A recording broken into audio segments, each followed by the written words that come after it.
Küllap sa juba tead, kui oluline on kommunikatsioon ennekõike lähedastes suhetes.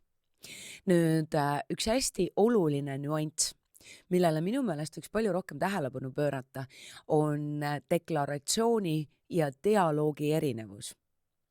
Ja tegelikult ma täiega innustan sind ka, pööra natuke rohkem tähelepanu sellele, kas sina kipud, eriti just olulistes suhetes, võib-olla isegi mitte niivõrd töö kontekstis, vaid pigem lähisuhetes, sõprussuhetes või siis samatasandilistes partnerlussuhetes.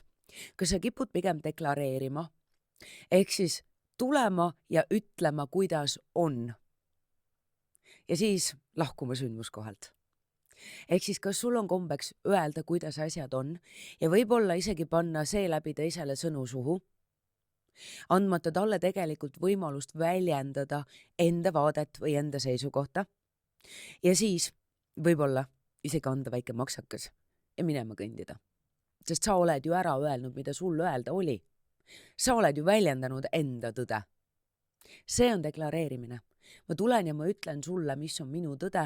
Ma ütlen sulle, kuidas minu jaoks on. Nüüd see on väga ühepoolne ja see loob alati konflikti ja loob alati vägivalda. Dialoog on hoopis midagi muud. Dialoog tegelikult tugineb vajadusel ja soovil mõista ka teist osapoolt. Dialoogil eesmärk on jõuda lähemale teineteisele, leida mingisugune lahendus. Ja dialoogis on ruum sellele, et mina väljendan enda vaadet, enda perspektiivi, enda tajutavat tegelikkust, enda tõde.